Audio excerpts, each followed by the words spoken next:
გაგაძლიეროთ ღმერთმა დიდი სიყვარულით. როცა ადამიანი მაღლდება სულიერად, იგი მთლიანდება, იგი განიკრთობა, როდესაც დეგრადირდება, იგი იშლება და სულიერ ძალებს ხარდავს.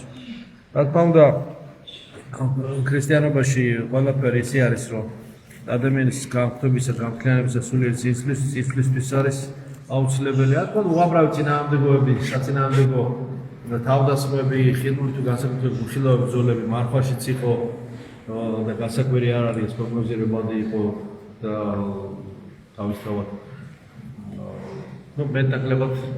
მეტნაკლებად გრადუსი იმატებს ან კლებულობს, თორე ეს თავისთავად პროგნოზირებადი იყო. მაგრამ ინდივიდუაციის პროცესი ან ადამიანის ჩამოყალიბების, გააღწობის პროცესი თუ წარმატებით უნდა წარიმართოს, ამისათვის საჭიროა ეს ბრძოლები. ეს ბრძოლების თავისებური რესურსია.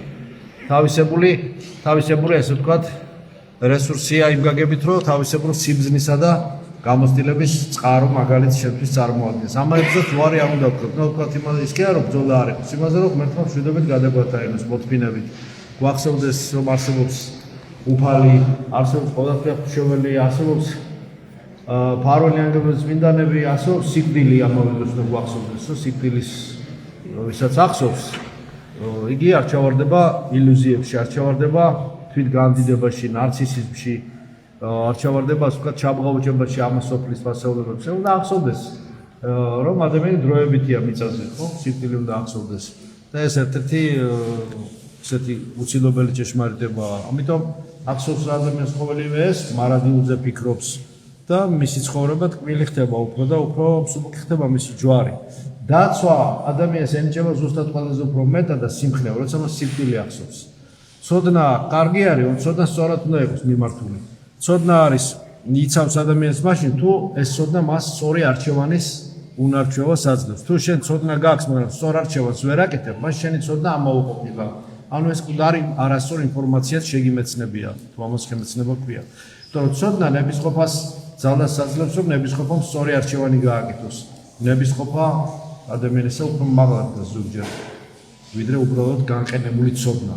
მიმართულებაა მთავარი რა, მიმართულება ერთია ადამიანმა. ცოდნა იცავს ადამიანს ვიმეორებ მაშინ, თუგი იგი სტუნებებსა და ამოვებას და საფრთხეებს ზუმად თავს აარიდებს და სწორ და მართალ არჩევანს გააკეთებს ქრისტესა და ანტიქრისტეს შორის. კეთთაყვანისმცემლობასა და ღვთისთაყვანისცემას შორის, ადამიანის გაკერპებასა და თაყვანისცემასა და ღვთის უხილავი ღმერთის თაყვანისცემას შორის, სრულწმენებსა და წმენას შორის, წარმართულ ფასეულებებსა და მართლმადიდებლურ ქრისტიანულ გამოცხადებულ ფასეულებებს შორის და ასე შემდეგ და ასე შემდეგ. აღარ ჩამოვთვლი, დიდი სია იქნება შედგენილი ამაზე. ამიტომ შეიძლება ძალიან ბევრი რამე იცოდეს ადამიანმა, კანონებიც იცოდეს, როგორ რა უნდა მოიქცეს აპრიორულად, როგორ უნდა მოიქცეს, რა უნდა გააკეთოს, მაგრამ არჩევანი სწორი და მართალი მაინც არ გააკეთოს. ცოდვა ეს არის, რომ იცი ძალიან კარგად რომ აკეთებ ცოდს, მაგრამ მაინც ირჩევ ცოდს და აკეთებ. ანუ ამ შემთხვევაში შენი ცოდნა შენთვის არაფერი აღარ არის. ძალას კარგავს, ამიტომ შენი არჩევანი არასწორია. ამ შემთხვევაში შენი არასწორი არჩევანი ნებისყოფისა უფრო მაღლა დგება იმ ცოდნაზე, რომელიც იცი რომ მართალი და ჭეშმარიტი იქნებოდა რომ აგესრულები. ამიტომ ნებისყოფა ეს არის ის ძალა, რომელიც ზოგჯერ ცოდნაზე მაღლა დგება. ამიტომ სწორად წარმართული ნებისყოფა არის მართალი და საჭირო, რომ ჩვენ სწორი და მართალი არჩევანი გავაკეთოთ ხოლმე. თუკი არ ცოდნა ცოდვაა, გასაგებია, მაგრამ არასწორი ცოდნაც, რომელიც არ არის სწორი და მართალი, ისიც ცოდვაში აგდებს ადამიანს. თუ არ ცოდნა ცოდვაა, მაშინ როგორ შეიძლება ადამიანმა იცის რა, რომ ბოროტებას ირჩევს მაინც. მაშინ რა შვება ადამიანი ამ დროს? შეგნებულად იდენს ცოდვას. ამიტომ ვამბობთ, ცოდვებს ვიდენთ და ვნანობთ. ნებით თუ უნებლიეთ და კარგად ვიცით, რომ ის ნებით ჩადენილიც უნებლიეთ არ არის, მაინც ნებითაა. ნებით ჩადენილიც ნებითაა და უნებლიეთ ჩადენილიც პრინციპში უნებლიეთ ჩადენილიც კარგად თუ დაუფიქრდეთ, ისიც ნებით ხდება პასიურ ვერსიაში, ლატენტურ ვერსიაში. ამიტომ ვიცით რა რაღაცა რა ცოდვა, მაინც ვიდენთ ხოლმე, ამიტომ ვნანობთ, ხო ნებით უნებლი და აზრით, სიტყვით, საქმით, რისით, ღავით, მეცნიერებით, უმეცნიერებით. მიმართულება სწორი და მართალი ალტერნატივა, სწორი, მართალი არჩევანი და ვექტორი. აი რა არის მთავარი.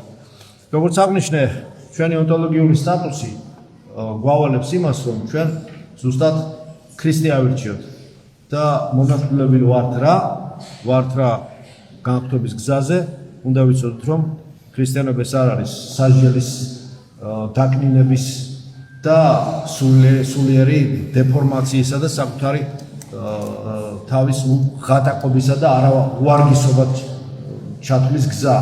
ეს არის ქრისტიანობა, ეს არის ის გზა, რომელზედაც მიდიხარ შენ და საკუთარ თავს უარგისად, საზიზღრად და უარგისად თვლის. შენ თუ შენი თავი ვერ აგიტანია, მაშინ მოყვას საკუთარი თავი როგორ შეიყვანებ. თორე ჯერ შენი თავი უნდა შეიცნო, რომ მოყვას შეიყვარო ქრისტეში და შეიცნო შენი თავი.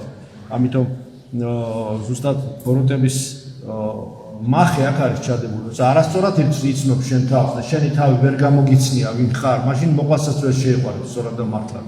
შენ თვითგამოცნობა ქრისტეში თუ მართალი და სწორი არ არის, მაშინ შენ ხოლმე სასჯელის შიში ცხოვრობ და სასჯელის შიში ცხოვრება ვერანაირ სიყვარულს ვერ შექმნის. არადა სიყვარული შენთვის დავალებული ყველაზე მთავარი სათნოებაა. ქრისტიანობა ეს არის აღდგომის რელიგია. ეს არა წრეზე ბრუნვის მოჯადებული წრეზე ბრუნვის რელიგიაა და მითოლოგიური ბედისადმი მონობის ან კარმისადმი ან მითისადმი ან რაღაც როკისადმი მონობის.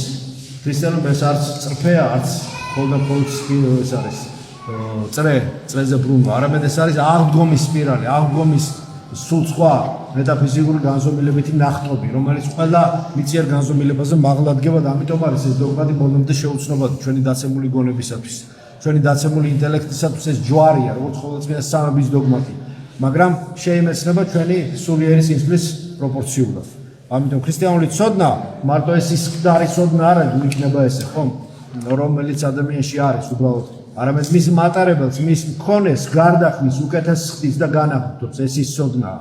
და თუ შენ არ იცვლები უკეთესისაგან, მაშინ შენ უბრალოდ როგორც ინფორმაცია მიგიღია და ეს ინფორმაცია ძალიან ბევრი არის დღეს ტექნოლოგიურ ასე დანადგარებში, მაგრამ ისინი უკეთესნი ამით არ ხდებიან. რაც უნდა ილოცო კომპიუტერისთვის, უფრო უკეთესად მეტი მეხსიერება გქონდეს, ან უფრო უკეთესად დაჩქარდეს მის ტექნიკური მონაცემები, ამისათვის ის უკეთესი ვერ გახდება. რაც უნდა მეტი ილოცო იმისათვის, რომ მის ტექნიკური მახასიათებლები უფრო წინ წავიდეს, ლოცვით მისი მასახასიათებლები ვერ წავა, იმიტომ რომ მექანიკური რობოტია, მექანიკური არც დანადგარია. ჩვენ არც მექანიკური ბიორობოტები ვართ, არც დანადგარებია. ჩვენ ვართ ღვთის ხატება, რომელიც მსგავსებას უნდა გარდაიქმნას, მსგავსებას მიაღწიოს. ამიტომ გამოვიცნოთ ჩვენი საკუთარი თავი, ვინ ვართ, რა არის ჩვენი ცხოვრება. გაცნობიერება ამისა ადამიანს და გამოცნობა საკუთარი თავისა განთავისუფლებასა და ჭეშმარიტებას ქრისტეში შეამეცნებინებს და შეიცნობს ჭეშმარიტებას, ჭეშმარიტება განათავისუფლებს მას ქიმერებისგან, ილუზიისგან. შეიცან ილუზია, რა არის ეს ილუზია?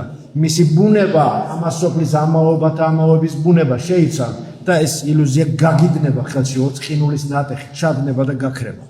ამიტომ ყოფიერების საფეხურებზე წინსვლა თუ გვინდა და შემეცნებისა და ღვთის შემეცნებისა და მოყვას სიყვარულისა და სარწმუნოებისა და სასუებისა და სიყვარულის ამ კიბეზე ზეახსვა, როგორც ივანე კიბის აღწერის 30 საფეხურში არის მოცემული გვინდა, მეტი უნდა ვილოცოთ, მეტად უნდა მივენდოთ ღმერთს, მეტად უნდა გვახსოვდეს ჩვენი ცხოვრების საზრისი და მიზანი და მეტად უნდა ვიცოდეთ, რომ უნდა გავძლიეროთ სიყვარულს და მსხვერპლის კანონი არ უნდა დავივიწყოთ, არც სიკვდილი არ უნდა დავივიწყოთ, არც უნდა დავივიწყოთ ის, რომ ყველაფერი ყოველივე ამოებათაა, მაგრამ ამავე დროს ამ ამოებათა ნაკადში, ამ ამოებათა ციკლში და კორიანტალში მოგვეცა საშუალება ამ ქაოსში